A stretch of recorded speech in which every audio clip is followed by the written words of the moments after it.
नमस्कार, आप देख रहे हैं इंडिया न्यूज। आपके साथ मैं हूं शुभ्रा सुमन। एलोपैथी पर दिए गए अपने बयान के बाद बाबा रामदेव की मुश्किलें कम होने का नाम नहीं ले रही हैं। ये मामला पूरी तरह से आईएमए वर्सेस बाबा रामदेव का हो गया है। आईएमए के बाद अब अखिल राजस्थान सेवारत चिकित्सक ने रामदेव को लीगल नोटिस भेजा है और बिना शर्त माफी मांगने के लिए कहा है। संस्था का कहना है कि अगर रामदेव ऐसा नहीं करते हैं तो उनके खिलाफ कानूनी कार्रवाई की जाएगी। आईएमए की उत्तराखंड शाखा भी बाबा रामदेव के खिलाफ मानहानि का दावा करने जा रही है। आईएमए के राज्य सचिव डॉक्टर अजय खन्ना ने कहा है कि पहले बाबा को नोटिस भेजा जा रहा है। अगर नोटिस का संतोषजनक जवाब नहीं मिला तो मानहानि का दावा भी किया जाएगा और इस मामले में एफआईआर भी दर्ज कराई जाएगी। वहीं उत्तर प्रदेश के आईएमए ने भी साफ कह दिया है कि बाबा रामदेव अगर अपने बयान को लेकर माफी नहीं मांगेंगे तो आईएमए उन पर महामारी एक्ट के तहत एफआईआर दर्ज कराएगा।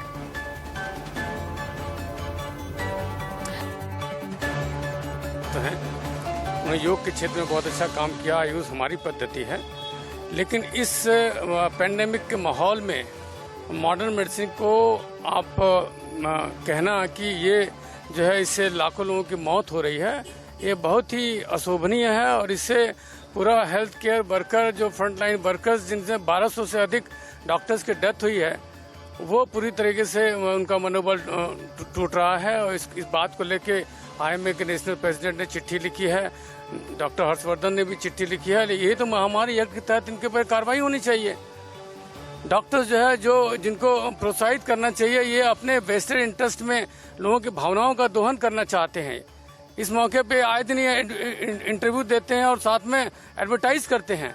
किसी की मॉडर्न मेडिसिन के डॉक्टर ने क्या एडवर्टाइज किया? क्या बाबा रामदेव जी इस तरह के बयान दे करके भ्रामकता फैला रहे हैं, अवैज्ञानिकता फैला रहे हैं। और ये ऐसे बयान से आईएमए ने बिल्कुल बाबा रामदेव जी को नोटिस सर्व किया है।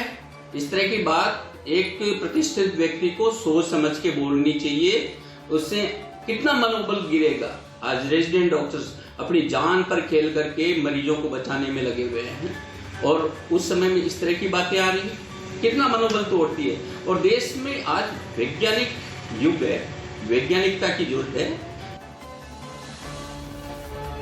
आइए आपको रामदेव का वो बयान सुनवाते हैं जिसको लेकर आईएमए ने जबरदस्त ऐतराज जताया है। एलोपैथी एक ऐसी स्टूपिड और दिवालिया साइंस है कि पहले क्लोरोक्विन फेल हुई, फिर रेमडेसिविर फेल हो गई, फिर एंटीबायोटिक्स इनके फेल हो गए, फिर स्टेरॉइड इनके फेल हो गए, प्लाज्मा थेरापी के ऊपर भी कल बैन लग गया और इवरमाक्टिन भी फेल हो गया। और जो है अभी एक बुखार के लिए क्या दे रहे हैं वो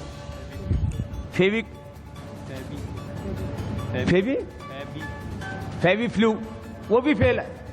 जितने भी दवाएं दे रहे हैं, फिर लोग कह रहे हैं तमाशा हो क्या रहा है। बुखार की दवाई उनकी कोई कोरोना के ऊपर काम नहीं कर रही, क्योंकि आप बॉडी का टेम्परेचर उतार देते हैं। टेम्परेचर जिस कारण से आ रहा है, उस वायरस को, उस इन्फ्लेमेशन को, उस बैक्टीरिया को, उस जो है अलग उस फंगस को, जो भी अलग अलग प्रकार के इन्फेक्शन से जिस कारण से बुखार हो रहा हो, उसका निवारण तुम्हारे पास में है नहीं, तो कैसे ठीक करोगे। इसलिए मैं बहुत बड़ी बात कह रहा हूं, हो सकता है इसके ऊपर कुछ लोग विवाद करें। लाखों लोगों की मौत एलोपैथी की दवा खाने से हुई है। जितने लोगों की मौत हॉस्पिटल न जाने के कारण से हुई है, ऑक्सीजन न मिलने के कारण से हुई है, उससे ज्यादा लोगों की मौत ऑक्सीजन के बावजूद हुई है, दवा एलोपैथी की दवा मिलने के बावजूद हुई है।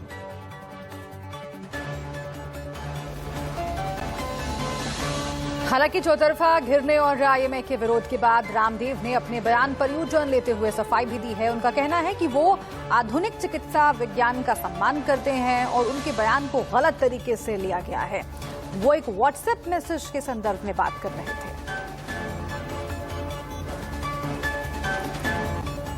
तो बाबा रामदेव अब चौतरफा घिरते हुए नजर आ रहे हैं।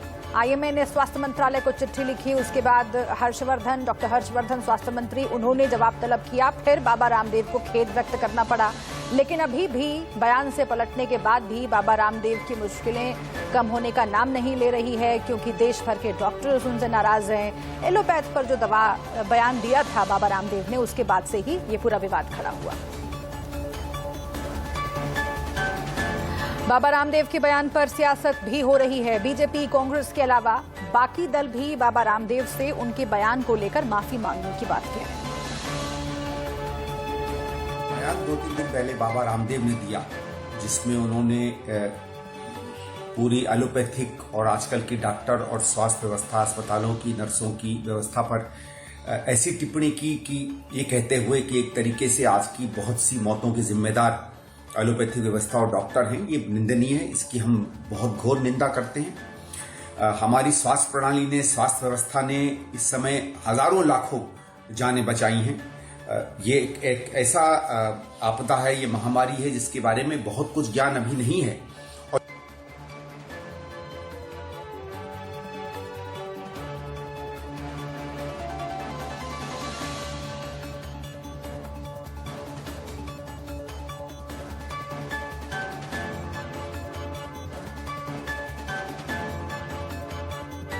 मेरा कोई उनसे पर्सनल ऐसा वो नहीं है, मगर हाँ जो उन्होंने बात कही है वो सभी को, भारत सरकार के हमारे स्वास्थ्य मंत्री ने भी उनको पत्र लिखा है, तो वो निश्चित तौर पे उनको इस बात को मानना चाहिए कि उनसे बोलने में गलती हुई है, और उनको माफ़ी मांगने में, हमेशा माफ़ी मांगने वाला तो बड़ा ही होता है, और वो वैसे भी बाबा हैं, उनका आशीर्वाद मिलता है, उनको माफ़ी मांगने में कोई दिक्कत नहीं होनी चाहिए।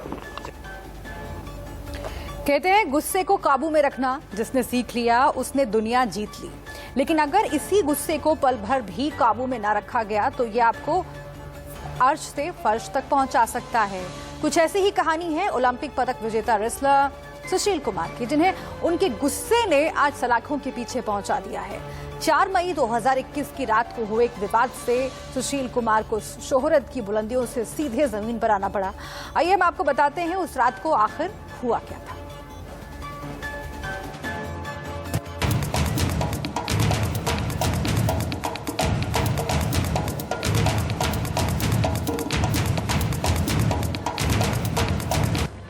वो तारीख जो एक सितारे को अर्श से फर्श तक ले आई, वो तारीख जिसमें पल भर के गुस्से ने शोहरत की बुलंदियां छू रहे सुशील कुमार की सारी इज्जत मिट्टी कर दी। शोहरत की जिस बुलंदियों पर पहुंचने में सुशील कुमार को जिंदगी भर की मेहनत लगी थी, उससे उतरने में उन्हें बस एक रात का सफर तय करना पड़ा। इस रात की एक गलती ने ओलंपियन सुशील कुमार की कामयाबियों के उनके करिश्मे को तार तार कर दिया। चलिए आपको बताते हैं सुशील कुमार के नायक से खलनायक बनने तक की पूरी इनसाइड स्टोरी।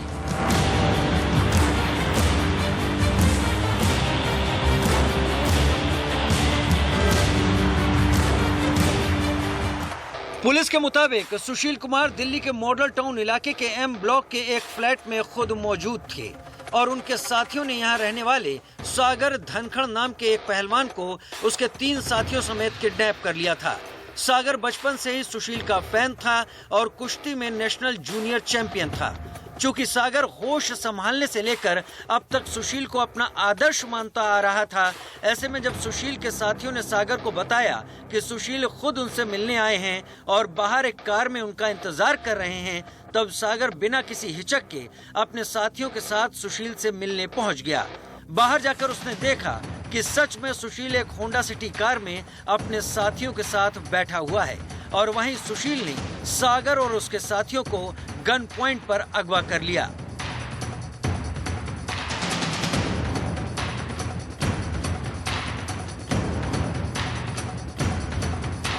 अगवा करने के बाद सुशील और उसके साथी सागर और उसके दोस्तों को मॉडल टाउन में ही स्थित छत्रसाल स्टेडियम लेकर आए।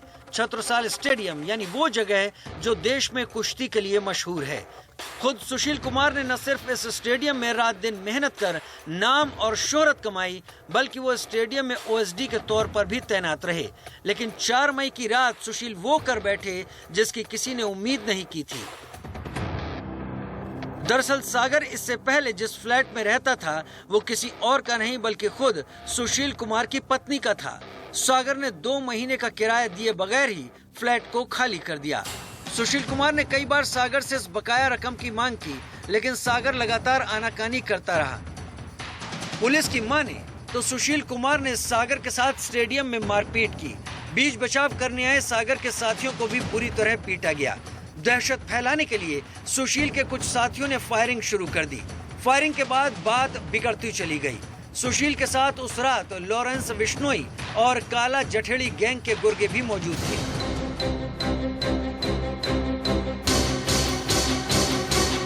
बात बिगड़ता देख किसी ने पुलिस को फोन किया, लेकिन पुलिस के आने की खबर लगते ही सुशील कुमार मौके से फरार हो गया। वहीं सागर के साथियों को गंभीर चोटों के बाद अस्पताल में भर्ती कराया गया, जहां उनकी तो जान बच गई, लेकिन बदकिस्मती से इस मारपीट में बुरी तरह घायल सागर धनखड़ की मौत हो गई। गिरफ्तारी के डर से सुशील कुमार लंबे समय तक फरार रहा, लेकिन आखिरकार वो दिल्ली पुलिस के हत्थे चढ़ ही गया और अब सलाखों के पीछे है। ये पूरा मामला तब है जब सागर राणा नाम के 23 साल के एक रेसलर को सुशील कुमार और उनके साथियों ने उसको मार मारकर उसकी हत्या कर दी।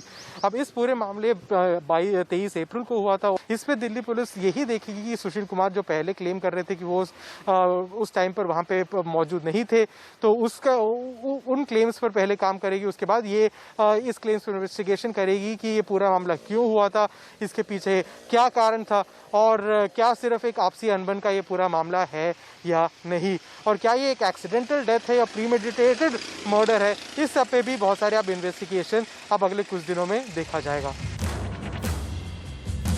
जिस सुशील कुमार की तरह बनने का ख्वाब देश भर के बच्चे अब तक देखा करते रहे, एक रात ने उस स्टार को शिखर से जमीन तक ला पटका। चंद पैसों के लिए बिगड़ी बात ने सुशील कुमार की शोहरत को खाक में मिला दिया। Bureau report, India news.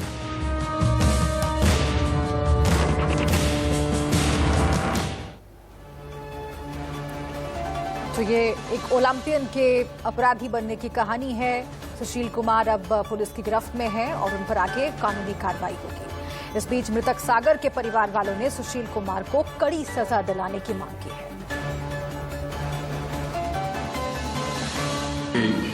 ये बहुत अच्छा किया दिल्ली पुलिस ने। 15-18 दिन जो अभी सुशील भागता रहा, पुलिस उसके पीछे पीछे लगी रही। कई स्टेटों में भी पुलिस की दबिश रही, मगर आज पता लगा कि जैसे उसको दिल्ली में गिरफ्तार कर लिया। सागर 2012-13 में सुशील के पास छोड़ा था भाई, उन्होंने इसकी ट्रायल लेके कहा कि अच्छा लड़का है और रेसलिंग में अच्छा चलेगा। ये पहले का तो अब तक था, तो हम ये मानते हैं कि गुरु गुरु था और चेला चेला था, मगर जब इसने 5 तारीख को ये घिनौना काम किया है तो गुरु के नाम पे उसने कलंक लगा लिया। और गुरु ही शिष्य का कातिल, जैसे सुशील ने जो काम किया है तो गुरु ने शिष्य का कत्ल किया है। गुरु की गरिमा पे भी अब लोग सवाल उठाएंगे कि ये गुरु सुशील जैसा ना हो। अच्छा हुआ जी, जो मेरे बेटे का कातिल गिरफ्तार हो गया, और हमने दिल्ली सरकार से और अदालत से यही उम्मीद है कि मेरे बेटे को इंसाफ दिलाए और उसको फांसी की सजा दिलाए। और मीडिया से और जनता से मेरी यही अपील है कि मेरे बेटे को इंसाफ दिलाए।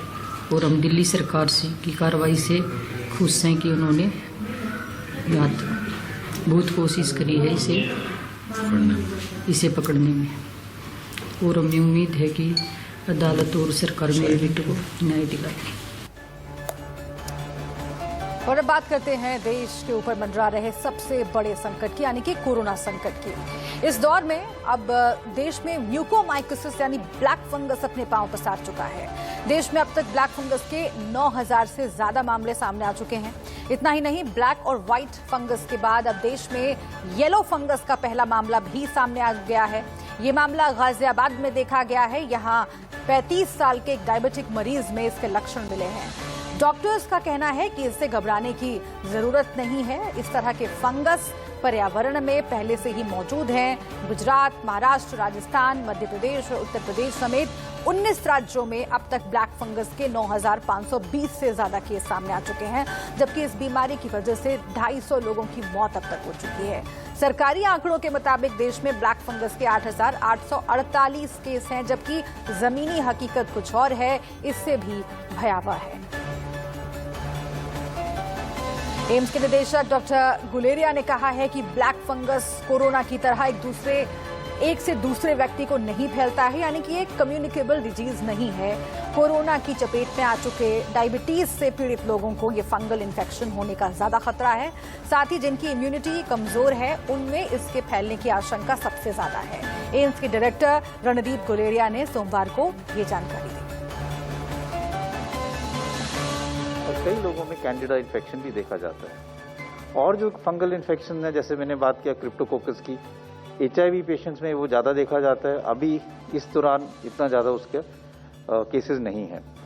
तो ये बात समझना बहुत ज़रूरी है कि अगर हम बात कर रहे हैं तो इट्स बेटर कि हम यूज़ करें करेक्ट नेम, क्योंकि ये कन्फ्यूजन हो जाता है। क्योंकि कई दफ़ा कुछ एरियाज़ में अगर फंगस ग्रो करे तो उसका कलर अलग लग सकता है, और उसको आप एक ही फंगस को अलग अलग कलर के नाम से लेबल करने से कन्फ्यूजन हो सकता है। ज़्यादातर अभी जो देखा जा रहा है वो म्यूकरमाइकोसिस है, ओकेजनली कैंडिडा इन्फेक्शन और एस्परजिलस इन्फेक्शन लंग्स में पाया जा रहा है।